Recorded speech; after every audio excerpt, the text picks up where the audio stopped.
vape ဆိုတာရိုးရိုးဆေးလိပ်လိုမျိုးမီးညိမီအငွေ့ရှူရတာမဟုတ်ဘဲလျှက်စစ်စွမ်းရင်သုံးအငွေ့ပြန်ကရိယာ electronic cigarette တစ်မျိုးဖြစ်ပါတယ်။သူ့ရဲ့အခြေခံလှုပ်ဆောင်ပုံနဲ့တည်ထားတဲ့အချက်တွေကိုအောက်မှာရှင်းပြပေးထားပါတယ်။တစ်ဘလို့အလုပ်လုပ်တယ်လဲ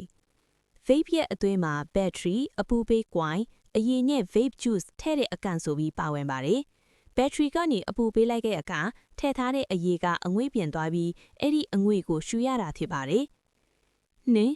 vape အရည် e-liquid ထဲမှာဘာတွေပါလဲ vape ဖြိုရည်တွေမှာအဓိကအားဖြင့်အောက်ပါတော့ပါဝင်တတ်ပါတယ်။ nicotine ဆေးလိပ်လိုလဲဆွဲလန်းစေတဲ့ဓာတ်ပစ္စည်း nicotine မပါတဲ့အရည်တွေလည်းရှိပါတယ်။ propylene glycolနဲ့ vegetable glycine ဆိုတဲ့အငွေ့ထွက်စေဖို့အခြေခံအသုံးပြုတဲ့အရည်များ flavorings အသီးအရသာမုံအရသာစတဲ့အနံ့အရသာအမျိုးမျိုး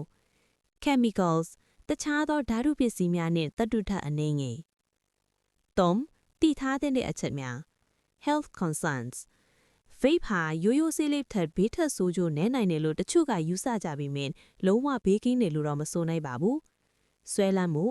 နီကိုတင်းပါဝင်တဲ့အတွက်ဆေးလိပ်လိုပဲဆွဲလန်းစေပါတယ်အဆုတ်ထိခိုက်မှု vape အငွေထဲမှာပါတဲ့ဓာတုပစ္စည်းတွေကအဆုတ်ကိုရောင်ရမ်းစေနိုင်ပြီးရေရှည်မှာအဆုတ်ရိုးကဖြစ်စေနိုင်ပါတယ်နှလုံးနီကိုတင်းကနှလုံးခုန်လုံးကိုမြန်စေပြီးသွေးတိုးစေနိုင်ပါတယ်လူငယ်များအနောက်ရတာကောင်းတာကြောင့်လူငယ်တွေကြားမှာခိစားနေပြီးဦးနှောက်ဖွံ့ဖြိုးမှုကိုထိခိုက်စေနိုင်တယ်လို့ကျန်းမာရေးပညာရှင်တွေကသတိပေးထားပါတယ်၄ဆေးလိပ်ဖြတ်ဖို့အတွက်လားတချို့နိုင်ငံတွေမှာဆေးလိပ်ဖြတ်ဖို့အကူအညီအနေနဲ့သုံးကြပေမဲ့တကယ်လက်တွေမှာတော့ဆေးလိပ်လည်းမဖြတ်ဘဲ vape ပါထပ်ဆွဲသွားတာမျိုး dual use ဖြစ်တတ်ပါတယ်